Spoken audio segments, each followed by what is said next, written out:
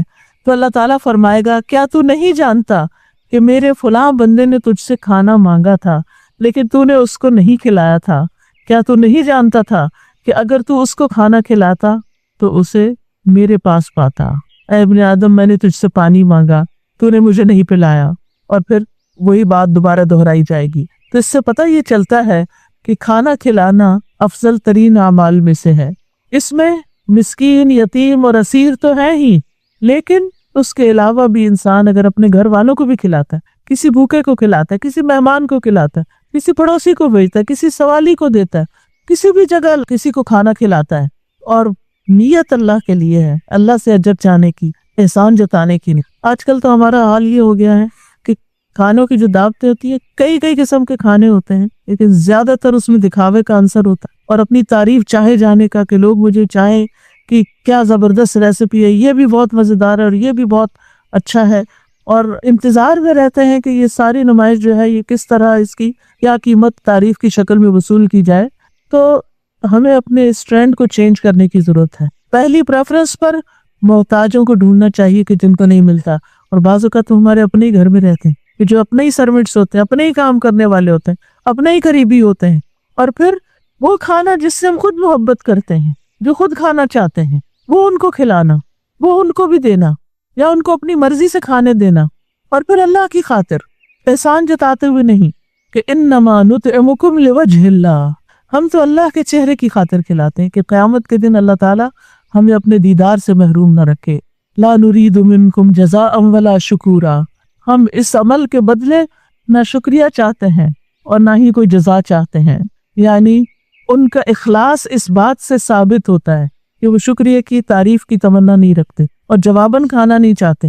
اب یہ ہوتا ہے کہ دنیا میں تو جب کسی کی دعوت کرتے ہیں تو پھر انتظار میں رہتے ہیں کون بلاتا ہے، اور اگر نہ بلائے، بلانا بھول جائے یا پتہ چل جائے تو پھر اس کو مائنڈ کرتے اور دل میں رکھ لیتے ہیں کہ ہم نے تو اس کو اتنا کھلایا، ایسے اور ایسے اس کی مدد کی، لیکن اس نے تو ہمیں پوچھا بھی نہیں، اور باقاعدہ اس پہ ناراضگیاں ہو جاتی ہیں اگر کوئی شادی پہ نہ بلائے، یا شادی کے بعد کی جو دعوتوں کے رواج ہیں ان میں اگر کوئی مس کر جائے، تو یاد رکھیے کہ اللہ سبحانہ وتعالیٰ کے ہاں وہی عمل قابل قبول ہے جو خالصتاً اللہ کے لیے کیا جائے، اس پہ تعریف یا بدلہ نہ چاہا جائے، اور صرف تعریف کی خاطر کام نہ کیے جائیں، دکھاوے اور شہرت کے لیے کام نہ کیے جائیں، کیونکہ اعمال کی قبولیت کی شرط یہی ہے۔ رسول اللہ صلی اللہ علیہ وسلم نے فرمایا، بے شک اللہ صرف وہی عمل قبول کرتا ہے جو خالص اس کی رضا کے لیے ہو، اور اس کے کرنے سے خالص اس کا چہرہ مقصود۔ قرآن مجید میں سورۃ اللیل میں آتا ہے، الذی یؤتی مالہ یتزکیٰ وما لأحد عنده من نعمت تجزا الا ابتغاء وجہ ربہ الاعلی ولسوف یرضی، جو اپنا مال اس لیے دیتا ہے کہ پاک ہو جائے، یعنی اپنے گناہوں کی معافی کے لیے دیتا ہے، حالانکہ اس کے ہاں کسی کا کوئی احسان نہیں کہ اس کا بدلہ دیا جائے، مگر وہ تو صرف اپنے رب کا چہرہ طلب کرنے کے لیے دیتا ہے، اور اس کا رب اس سے ضرور راضی ہو جائے گا۔ پھر اسی طرح رسول اللہ صلی اللہ علیہ وسلم نے فرمایا کہ بے شک مسلمان بندہ جب اللہ کا چہرہ چاہنے کے لیے نماز پڑھتا ہے تو اس کے گناہ اس طرح جھڑ جاتے ہیں جیسے درخت کے پتے جھڑ رہے ہوں۔ پھر اسی طرح اللہ کا چہرہ چاہنے کے لیے روزہ رکھنا، جو روزہ ایسا رکھے اور اسی پر اس کا اختتام، اس کی نیت خراب نہ ہو تو وہ جنت میں داخل ہوگا۔ پھر اسی طرح اللہ کا چہرہ چاہنے کے لیے جو زکوٰۃ دے تو اللہ سبحانہ وتعالیٰ اس کے اس صدقے کو کئی گنا بڑھا دیں گے۔ صدقہ بھی اللہ کا چہرہ چاہنے کے لیے کرے، حدیث میں آتا ہے جو شخص اللہ کا چہرہ چاہنے کے لیے صدقہ کرے اور اسی پر اس کا اختتام ہو تو وہ جنت میں داخل ہو۔ اسی طرح وَمَا تُنْفِقُونَ إِلَّا ابْتِغَاءَ وَجْهِ اللَّهِ، اور تم خرچ نہیں کرتے مگر اللہ کا چہرہ چاہنے کے لیے، اور تم خیر میں سے جو بھی خرچ کرو گے وہ تمہیں پورا دیا جائے گا اور تم پر ظلم نہ کیا جائے گا۔ پھر اسی طرح اللہ کے چہرے کی خاطر کھانا کھلانا، حتیٰ کہ بیوی کے منہ میں لقمہ ڈالنا۔ پھر اسی طرح باقی کام بھی اللہ کی خاطر کرنا، خواہ وہ ذکر ہو، خواہ وہ علم سیکھنا ہو، خواہ وہ صبر کرنا ہو۔ تو اس کے بارے میں فرمایا کہ ایسے لوگ پھر واقعی اللہ کا چہرہ پا لیں گے۔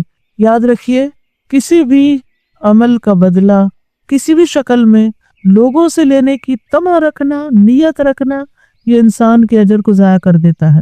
امام ابن تیمیہ کہتے ہیں کہ اگر کوئی شخص کسی کو کھانا کھلا کر یا کسی کے ساتھ کوئی نیکی کر کے یہ بھی کہے کہ تم میرے لیے دعا کرو تو وہ بھی اس کے اجر میں شامل ہو گیا۔ یعنی عام طور پر ہم تعریف بعض اوقات نہیں بھی چاہتے، کھانا بھی نہیں واپس چاہتے، لیکن جب کسی کو کھلاتے ہیں تو کیا کہتے ہیں؟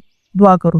کوئی بھی چھوٹا موٹا نیکی کا کام کر دیں گے تو کہیں گے بس دعاؤں میں یاد رکھیں۔ کسی کے ساتھ چھوٹا سا بھی احسان کریں گے تو دعاؤں میں نہیں بھولنا، آپ نے تو اسی وقت اجر مانگ لیا۔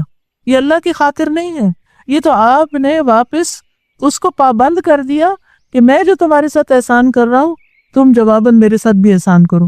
اس مقصد کے لیے نیکی نہیں کرنی چاہیے۔ کیا نیکی؟ انا نخاف من ربنا، ہم تو اپنے رب سے ڈرتے ہیں، اور یومن، اس دن سے ڈرتے ہیں، ابوسن قمطریرا، جو اداسی والا، سختی والا دن ہو۔ ابوس کہتے ہیں تیوری چڑھانے والے، یعنی جس میں کوئی خیر نہیں ہوگی، جس میں کوئی خوشی نہیں ہوگی، تکلیف کی شدت سے چہرے بگڑ جائیں گے جس دن، تنگی والا لمبا دن ہوگا۔ فوقاہم اللہ شر ذالک اليوم، تو اللہ ان کو، ایسے لوگوں کو جو صرف اللہ کی خاطر نیک کام کرتے ہیں، اس دن کے شر سے بچا لے گا۔ وَلَقَّاهُمْ نَضْرَةً وَسُرُورًا، اور انہیں تر و تازگی اور سرور بخشے گا۔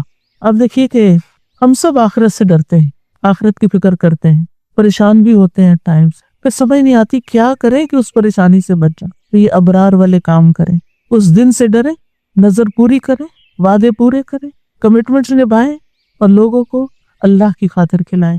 یہ کھلانا ایک سمبل بھی ہو سکتا ہے، یعنی کھانا کھلانا اصل معنی میں، اور پھر یہ ہے کہ چونکہ سب سے بنیادی ضرورت انسان کی پیٹ ہے، یعنی پیٹ کا بھرنا، بھوک ہے، یعنی صبح سے لے کے شام تک 2-3 دفعہ آپ کھا لیتے ہیں، اور جب بھوک لگتی ہے تو انسان پاگل ہونے لگتا ہے اور اس سے کوئی کام نہیں ہوتا۔ خود سوچئے کہ جن کے پاس کھانے کو نہیں ہوتا ان پہ کیا گزرتی، اور جن کی بڑی بڑی فیملیز ہیں اور دن کو مزدوری بھی نہ ملے، کبھی بارش ہوگی تو مزدوری نہیں ملی، کبھی ویسے کوئی ہڑتال ہوگی تو مزدوری نہیں ملی، جن کا روز مرہ کے اوپر گزارا چلتا ہے۔ تو آپ سوچئے کہ کتنے ہی اللہ کی مخلوق ایسی ہے کہ جو یعنی کہ ضرورت مند ہے، کھانے ہی کی ضرورت مند ہے، اور کھانے کے علاوہ کوئی بھی خیر جو آپ کسی کے ساتھ کرتے ہیں، یعنی چاہے آپ تعلیم دیتے ہیں، چاہے آپ ان کو کپڑا پہناتے ہیں، چاہے آپ ان کے لیے کسی گھر کا بندوبست کرتے ہیں، چاہے ان کی تعلیم کا بندوبست کرتے ہیں، کسی بھی مد میں کچھ بھی ان کے ساتھ کرتے ہیں، تو نہ ان سے دعا کا مطالبہ کریں، نہ شکریہ کی تمنا رکھیں، نہ تعریف چاہیں، نہ ان سے نہ کسی اور سے، اس سے اپنے دل کو خالی کریں۔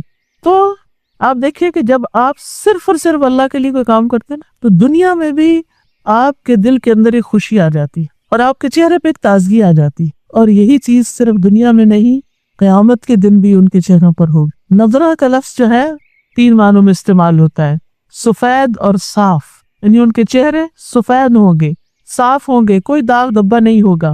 دوسرا معنی حسین اور پر رونق ہوں گے، یعنی چہروں پہ ایک رونق ہوگی، تازگی ہوگی۔ اور تیسرا معنی نعمتوں کے آثار ہوں گے، جیسے دنیا میں جس شخص کے پاس بہت نعمتیں ہوتی ہیں اس کا چہرہ جو ہے زیادہ تر و تازہ ہوتا ہے بنسبت اس کے کہ جس کا وقت پریشانیوں میں گزرے۔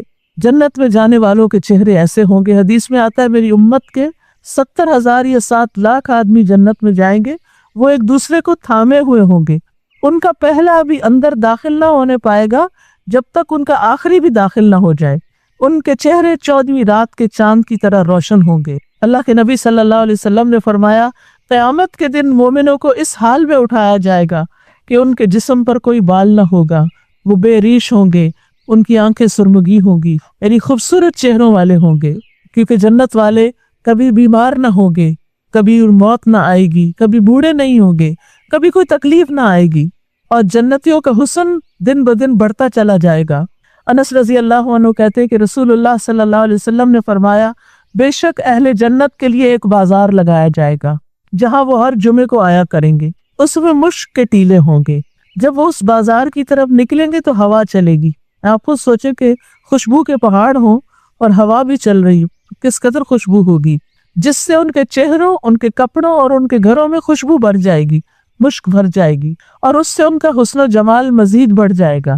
جب وہ اپنے اہل خانہ کے پاس واپس آئیں گے بازار سے ہو کے، تو کہیں گے کہ ہمارے پاس سے جانے کے بعد تو تمہارے حسن و جمال میں اور اضافہ ہوگا۔ وہ لوگ اپنے اہل خانہ سے کہیں گے کہ ہمارے پیچھے تمہارا حسن و جمال بھی زیادہ ہو گیا۔ اس سے پتہ چلتا ہے کہ دن بدن وہ اور خوبصورت ہوتے چلے جائیں گے۔ جس طرح مومن دن بدن گرو کرتا ہے نا، ایک شجر طیب کی طرح ہوتا ہے کہ جس کے نئی نئی شاخیں، نئے نئے پتے نکلتے چلے جاتے ہیں۔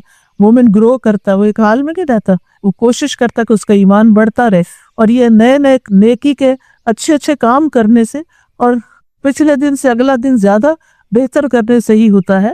تو اسی طرح پھر جنت میں بھی ان کا حسن بڑھتا چلا جائے گا۔ جہنم والوں کے بارے میں آتا ہے فَلَن نَزِيدَكُمْ إِلَّا عَذَابًا، کہ ہم صرف عذاب میں ہی اضافہ کریں۔ جہنم والوں کا دن بدن عذاب کی انٹینسٹی بڑھتی جائے گی اور جنت والوں کا حسن بڑھتا چلا جائے گا۔ اور یہ ایک حقیقت ہے کہ جب انسان نیک کام کرتا ہے تو دنیا میں بھی اس کے چہرے پر ایک خاص رونق ہوتی ہے، ایک تر و تازگی ہوتی، اس کی پریشانی ختم ہوتی، دکھ اور ڈپریشن ختم ہوتا ہے۔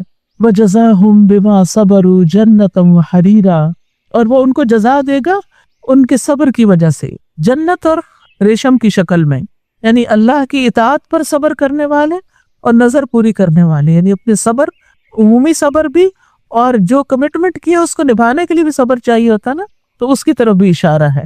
اور جنت میں ٹھکانہ ہوگا اور ریشمی لباس ہوں گے۔ جنت کا حسن و جمال کسی نے دیکھا نہیں۔ رسول اللہ صلی اللہ علیہ وسلم نے فرمایا، اللہ عز و جل نے جنت کی دیوار کا سونے کی اینٹ اور چاندی کی اینٹ سے احاطہ کیا، چار دیواری جو ہے، پھر اس میں نہریں کھودی اور اس میں درختوں کو کاشت کیا۔ پھر جو فرشتوں نے اس کے حسن و جمال کی طرف دیکھا تو کہا، اے جنت تو کتنی خوش نصیب، تو بادشاہوں کی منزل۔ یہ کون بادشاہ ہے؟ یہ دنیا کے بادشاہ نہیں، ان میں سے بھی جو نیک ہوگا وہ تو ہوگا وہاں، لیکن دنیا میں اگر کوئی شخص انتہائی غریب فقیر بھی ہے لیکن عمل اس کے اچھے ہیں، جنت میں اس کا بادشاہوں والا ٹھکانہ ہوگا۔ نبی صلی اللہ علیہ وسلم نے فرمایا، اگر جنت کی چیزوں میں سے ایک ناخن کے برابر کوئی چیز دنیا میں ظاہر کر دی جائے، دکھا دی جائے، تو آسمان و زمین کے کناروں تک ہر چیز روشن ہو جائے، اتنی خوبصورت ہے جنت۔ ایک کوڑا رکھنے کی جنت آسمان و زمین سے بہتر ہے۔ متکئین فیہا علی الارائک، وہ اس میں کاؤچز پر، گدوں پر، ارائک پر یعنی پلنگوں پر تکیے لگائے ہوئے ہوں گے۔ یعنی اریکہ وہ ہوتا ہے جس کے ساتھ ٹیک لگائے، جیسے صوفے ہوتے ہیں نا، ہمارے کاؤچز ہوتے ہیں، تو اس طرح کے ان کے بچھونے ہوں گے جن پر وہ ٹیک لگا کے بیٹھے ہوئے ہوں۔ قرآن مجید میں آتا ہے وَفُرُشٍ مَرْفُوعَةٍ، اونچی نشست گاہوں پر بیٹھے ہوں گے، خوبصورت بستر ہوں گے۔ لا يرون فیہا شمسا ولا زمہریرا، وہاں سورج کی تپش ہوگی اور نہ ہی جاڑے کی ٹھنڈک ہوگی۔ یعنی سورج بھی جب نکلتا ہے تو سردیوں میں بھی نکلتا ہے تو تھوڑی دیر کے بعد دھوپ چبھنے لگتی، اور اگر سورج غائب ہو جاتا ہے، بادل آتے ہیں تو سردی ستانے لگتی۔ تو جنت میں یہ دونوں ہی تکلیفیں نہیں ہوگی، یعنی دائمی روشنی ہوگی کہ سورج کی ضرورت ہی نہیں ہوگی۔ اور زمہریر کہتے ہیں سخت ٹھنڈک کو، یہ عذاب کی ایک قسم بھی ہے۔ وَدَانِيَةً عَلَيْهِمْ ظِلَالُهَا، اور جنت کے پھلوں کے گوشے ان پر لٹک رہے ہوں گے، سائے ان پہ ہو رہے ہوں گے۔ وَذُلِّلَتْ قُطُوفُهَا تَذْلِيلًا، اور اس کے پھلوں کے گچھے ان کے اوپر جھکے ہوئے ہوں گے، یعنی ان پر ان کے سائے اور ان کے پھلوں کے گچھے لٹک رہے ہوں گے، اور جہاں چاہے گا انسان، جہاں طلب کرے گا اس کے سامنے حاضر ہو جائیں گے۔ ایک معنی یہ کیا جاتا ہے کہ یہ پھل اتنے جھکے ہوئے ہوں گے کہ اپنے چھلکوں سے باہر ظاہر ہو جائیں گے، یعنی جیسے کیلا ہے تو چھیل کے کھانا پڑتا ہے نا، تو وہ خود ہی آٹومیٹیکلی چل بھی جائے گا اور صرف کھانے کی چیز آگے آئے گی، اور گٹلیوں سے پاک ہوں گے، یعنی کوئی مشقت نہیں ہوگی۔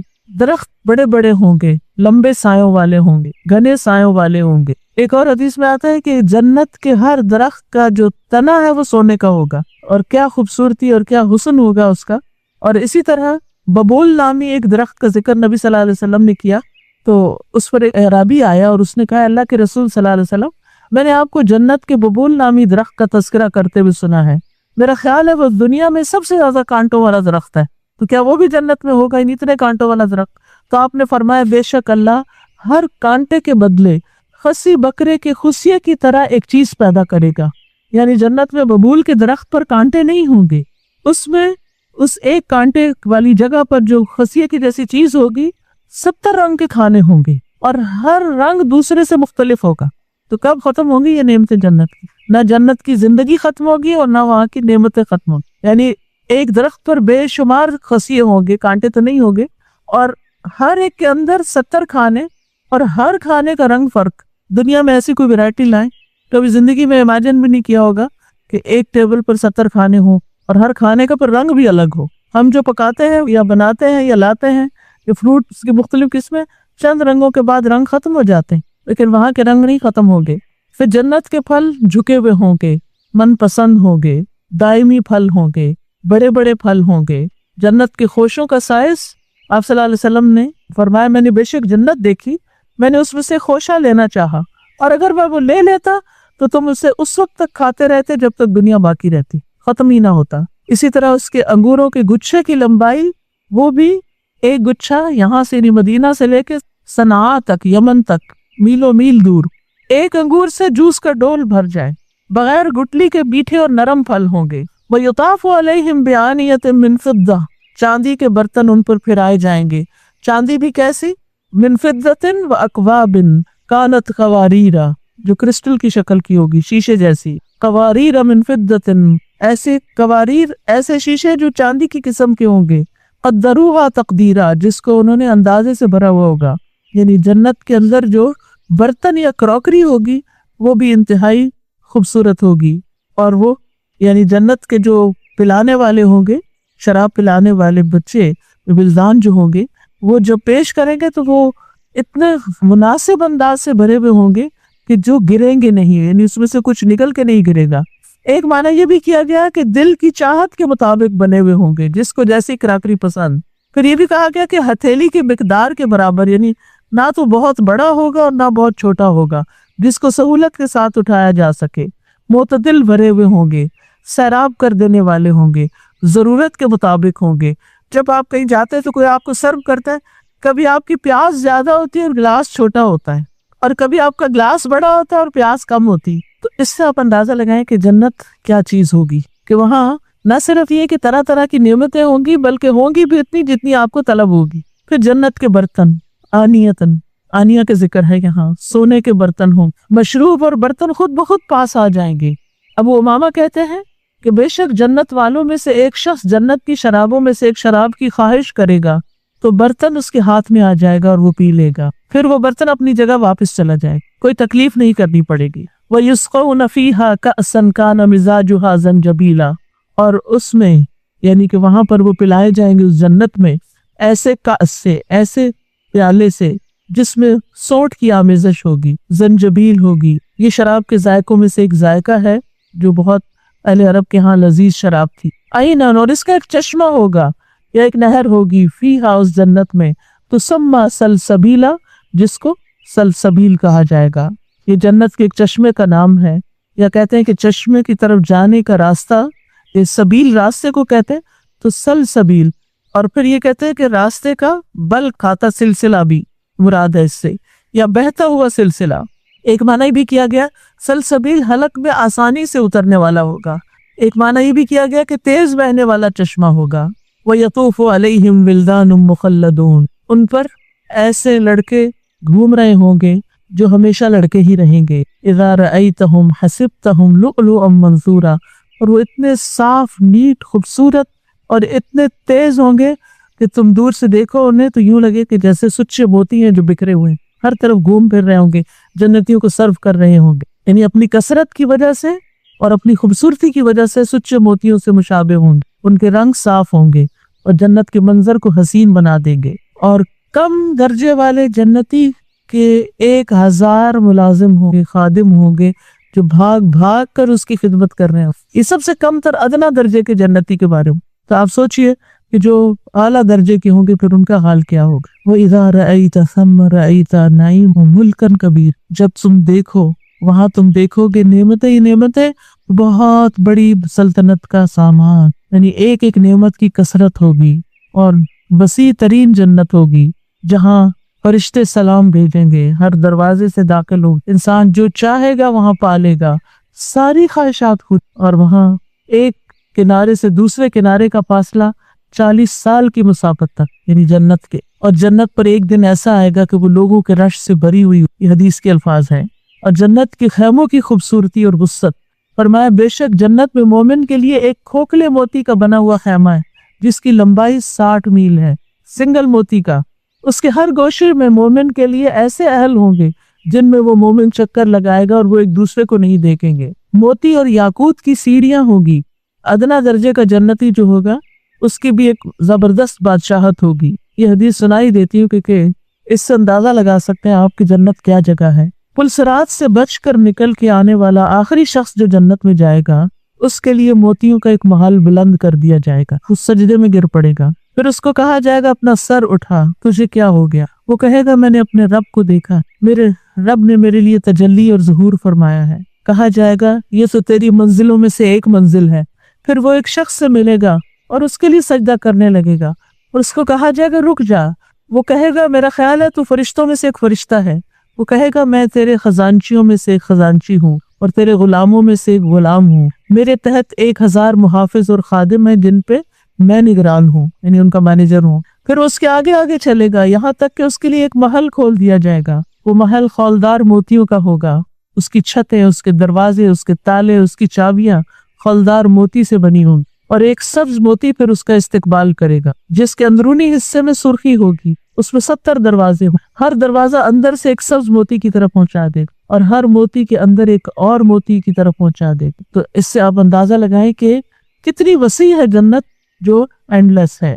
پھر سب سے اعلیٰ جنت الفردوس ہوگی، پھر عالیہم ثیاب سندس خضر و استبرق، باریک اور موٹے ریشم کے لباس ہوں گے، وحلوا اساور من فضہ، چاندی کے کنگن پہنا دیے جائیں گے، ان کے کپڑے پرانے نہیں ہوں گے، اہل جنت کے زیورات ہوں گے، سونے کی کنگریاں ہوں گی، وسقاہم ربہم شرابا طہورا، اور ان کا رب ان کو پاکیزہ شراب پلائے گا۔ اب دیکھیے کہ یہاں 3 طرح کے ڈرنکس کی بات کی، پانی پی کے انسان کو جو سیرابی ہوتی ہے اور جس طرح انسان کو خوشی حاصل ہوتی ہے اس کا خاص طور پر اس صورت میں ذکر کیا۔ کھانا کھلانے کی بھی بات کی گئی اور کھلائے پلائے جانے کی بھی بات ہو رہی ہے یہاں۔ آپ دیکھیے کہ سب سے پہلے کہا گیا کہ وہ کافور والے چشمے سے پانی پیئیں گے، جس کی رہ جدھر چاہیں گے لے جائیں گے، یعنی خود پیئیں گے۔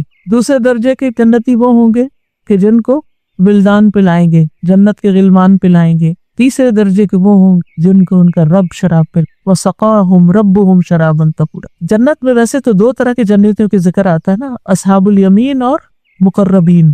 سورۃ فاطر میں 3 طرح کے لوگوں کا ذکر آتا ہے، فَمِنْهُمْ ظَالِمٌ لِنَفْسِهِ وَمِنْهُمْ مُقْتَصِدٌ وَمِنْهُمْ سابق بالخیرات باذن اللہ۔ یعنی ظالم وہ ہیں جن کے کچھ گناہ ہوں گے، کچھ نیکیاں ہوں گی، گناہ زیادہ ہوں گے، کچھ سزا بھگت کے وہاں پہنچیں گے لیکن جنت میں پہنچ جائیں گے۔ مقتصد درمیانے درجے کے اور اعلیٰ درجے کے لوگ، فالسابقون السابقون اولئک المقربون، یہ اللہ کے مقرب بندے، اور یہ کون ہیں جو نیکیوں میں سبقت کریں، آگے جائیں، وہ صرف یہ نہ دیکھیں اور تو کوئی نہیں کر رہا میں کیوں کروں، وہ کیا کریں گے کہ مجھے سب سے آگے جانا ہے، مجھے سب سے زیادہ کرنا ہے، یعنی نیک کام کر کر کے تھکے ہی نہ کبھی۔ اب آپ اپنے لیے سوچ لیجئے کہ کون سا مقام پسند ہے، یعنی گناہوں میں ہی لت پت رہنا ہے، یا پھر درمیانے درجے کی زندگی بسر کرنی ہے کہ کچھ نیکیاں کر لی کچھ چھوڑ دی، یا پھر اعلیٰ درجے کی کہ دوڑ لگانی ہے نیکیوں، تو جیسا کریں گے ویسا بنیں گے۔ وَسَقَاهُمْ رَبُّهُمْ شَرَابًا طَهُورًا، شراب طہور اس لیے کہ اس کے بعد کسی کو واش روم جانے کی ضرورت نہیں ہوگی، یعنی جنتیوں کے لیے کوئی بول و براز نہیں ہوگا۔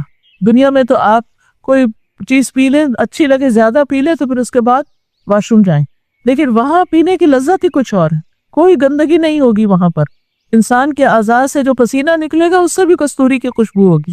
اور شراباً طہورا کی بات اس لیے بھی کی گئی کہ دنیا کی شراب نجس ہے اور آخرت کی شراب جو ہے وہ طہور ہے۔ ان ھذا کان لکم جزاء وکان سعیکم مشکورا، یہ تمہارا بدلہ ہے اور تمہاری کوششوں کی قدردانی کی گئی۔ تو جنت مفت میں نہیں ملے گی، جنت کے لیے کیا کرنا پڑے گا؟ کوشش، محنت، اللہ کو راضی کرنے کے لیے بھاگ دوڑ۔ اللہ سبحانہ وتعالیٰ بہت قدردان ہے، معمولی نیکی کی بھی قدر کرتا ہے، اور جو اپنے آپ کو اللہ کے راستے میں تھکائیں ان کے لیے تو یقیناً وہ بہت زیادہ قدردان ہے۔ رسول اللہ صلی اللہ علیہ وسلم نے فرمایا جس نے مسلمانوں کے راستے سے ایسی چیز ہٹائی جو انہیں تکلیف پہنچاتی ہو تو اللہ تعالیٰ اس کے لیے نیکی لکھ لیتا ہے، اور جس کے لیے اللہ نیکی لکھ لے اس کو جنت میں داخل کر دے۔ یعنی چھوٹی چھوٹی چیزوں میں عمل کرنا۔ پھر اسی طرح ایک حدیث میں آتا ہے کہ راستے میں ایک شخص نے کانٹوں بھری ٹہنی دیکھی، اس نے راستے سے ہٹا دی، اللہ تعالیٰ نے اس کی قدردانی کی اور اس کی وجہ سے اس کی بخشش فرما دی۔ پھر اسی طرح جانوروں کو پانی پلانا اور اسی طرح کے دیگر چھوٹے چھوٹے نیکی کے کام، کسی کی بھی بھلائی کرنے میں بخل نہیں ہونا چاہیے۔ انا نحن نزلنا علیک القرآن تنزیلا، یقیناً ہم نے آپ پر یہ قرآن تھوڑا تھوڑا کر کے نازل کیا ہے، بس آپ اپنے رب کے حکم کے لیے صبر کر لیجئے اور ان میں سے کسی گناہگار ناشکرے کی بات نہ مانی۔ یعنی جو لوگ خود اچھے کام نہیں کرتے وہ دوسروں کو بھی کیا چاہتے ہیں، ان کے راستے بھی روڑے اٹکاتے ہیں۔ تو نبی صلی اللہ علیہ وسلم کو یہ بتایا گیا کہ جو لوگ نافرمانیوں کا ارتکاب کر رہے ہیں، اور کہا جاتا ہے کہ اس میں اشارہ ابو جہل کی طرف، تو ان کی بات نہ مانیے کہ وہ جو آپ کو اپنے دین کی طرف بلا رہے ہیں۔ قرآن مجید میں بارہا اس طرح کے احکامات دیے گئے، جیسے ایک جگہ پر آتا ہے یا ایھا النبی اتق اللہ ولا تطع الکافرین والمنافقین، اے نبی اللہ سے ڈریے، کافروں اور منافقوں کی بات نہ مانیے۔ فلا تطع المکذبین ایک جگہ آتا ہے، جھٹلانے والوں کی بات نہ مانیے۔ ولا تطع من اغفلنا قلبہ عن ذکرنا، اس کی بات نہ مانیے جس کے دل کو ہم نے اپنے ذکر سے غافل کر دیا ہے۔ پھر اسی طرح ولا تطع کل حلاف مہین، تو انسان کو ہر ایک کی بات نہیں ماننی چاہیے، صرف اس کی بات ماننی چاہیے جو اللہ کی طرف بلائے۔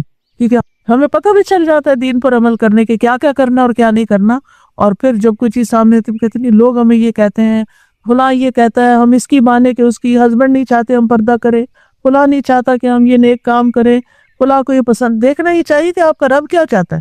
اگر رب سب سے آگے ہے نا اور سب سے بڑا ہے تو آپ رستہ نکال لیں گے پھر اس کو راضی کرنے۔ جب تک یہ بات دل میں نہیں آتی تو پھر بہانے ہی ہوتے رہیں گے۔ وَاذْكُرِ اسْمَ رَبِّكَ بُكْرَةً وَأَصِيلًا، صبح و شام اپنے رب کا نام یاد کیجئے، اور اس سے مراد صبح اور شام کی نمازیں بھی ہیں اور اذکار بھی ہیں جو آپ صبح شام کے اذکار کرتے ہیں۔ فجر اور عصر کی نمازوں کی خاص اہمیت ہے۔ إِنَّ هَؤُلَاءِ يُحِبُّونَ الْعَاجِلَةَ، لیکن یہ لوگ کیا کرتے ہیں، دنیا سے محبت رکھتے ہیں اور اپنے پیچھے ایک بڑے دن کو، جو بڑا بھاری دن ہے، اس کو چھوڑ دیتے ہیں۔ ہم سب کو بھی اپنے طرز عمل پہ غور کرنا چاہیے کہ ہماری کوششوں کا بڑا حصہ، دن کے اوقات کا ایک بڑا حصہ کس کام میں گزرتا ہے، اللہ کی اطاعت کے کاموں میں، مخلوق کی خدمت میں، یا پھر نفس کی خواہشات کی تکمیل میں اور گناہوں میں یا غلط کاموں میں۔ پھر اللہ تعالیٰ فرماتے ہیں نحن خلقناہم، ہم نے ان کو پیدا کیا، وشددنا اسرہم، ان کے جوڑ بند ہم نے مضبوط کیے، انہیں جسمانی قوت عطا کی، یعنی انہیں نعمتوں کی یاد دہانی کرائی جا رہی ہے۔ وَإِذَا شِئْنَا بَدَّلْنَا أَمْثَالَهُمْ تَبْدِيلًا، جب ہم چاہیں تو ہم ان جیسوں کو تبدیل کر دیں، یعنی ناشکروں کی جگہ شکر گزاروں کو لے آئے۔ یعنی اللہ نے تمہیں جو وقت دیا ہے، مہلت دی ہے، جسمانی طاقت دی ہے، اس سے اللہ کی اطاعت کا کچھ کام لے لو، ورنہ اللہ تعالیٰ تمہیں لے جائے گا اور تمہاری جگہ دوسرے لوگوں کو لے آئے گا۔ إِنَّ هَذِهِ تَذْكِرَةٌ فَمَنْ شَاءَ اتَّخَذَ إِلَىٰ رَبِّهِ سَبِيلًا، یہ تو ایک نصیحت تھی، ایک یاد دہانی تھی۔ تو پیاری بہنوں، یہ سورۃ الدہر کا ترجمہ اور جو مختصر سی باتیں آپ کے سامنے کی گئی، یہ کیا تھا؟ ایک یاد دہانی۔ یہ سورت مجھے اپنے آپ کو بھی اور آپ کو بھی بس یاد کرانی تھی کہ ہم اپنی آخرت کے لیے کچھ کر لیں۔ فمن شاء، اب جس کا جی چاہے، اتخذ الی ربہ سبیلا، اپنے رب کی طرف جانے کا رستہ بنا لے۔ اور وہ رستہ کیسے بنتا ہے؟ نیکیوں کے ساتھ، اچھے کاموں کے ساتھ۔ وما تشاءون الا ان یشاء اللہ ان اللہ کان علیما حکیما، اور تم نہیں چاہتے مگر یہ کہ اللہ چاہے، تمہارے چاہنے سے کچھ نہیں مگر یہ کہ اللہ چاہے، وہ سب کچھ جاننے والا، کمال حکمت والا ہے۔ یدخل من یشاء فی رحمتہ، وہ جس کو چاہے گا اپنی رحمت میں داخل کرے، اور اس کی رحمت، اس کی جنت بھی اس کی رحمت۔ انتی رحمتی ارحم بک من اشاء، تو میری رحمت ہے، تیرے ذریعے جس پہ چاہوں میں رحمت۔ جنت میں انسان صرف اللہ کی رحمت سے داخل ہو سکتا۔ ہمیں وہ کام کرنے چاہیے کہ جس سے اللہ کی رحمت ہم پر آ جائے، اللہ تعالیٰ اپنی نظر کرم فرما دے اور ہمیں اپنی رحمت میں داخل کر دے۔ اور ساتھ ہی بتا دیا گیا والظالمین اعد لهم عذابا، اور ظالموں کے لیے دردناک عذاب دی۔ اللہ سبحانہ وتعالی ہمیں اس عذاب سے محفوظ رکھے اور اب ہمیشہ اپنی اطاعت کی توفیق عطا فرمائے۔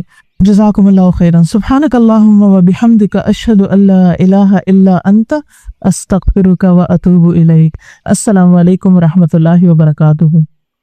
ڈاکٹر فرحت ہاشمی صاحبہ کے مستند بیانات سننے کے لیے ہمارے چینل قرآنک پلس کو سبسکرائب کریں۔ یہاں قرآن و حدیث کی روشنی میں حقیقی رہنمائی اور روحانی ترقی کے خزانے ملیں گے۔ ابھی جڑیں اور دین کو گہرائی سے سمجھیں۔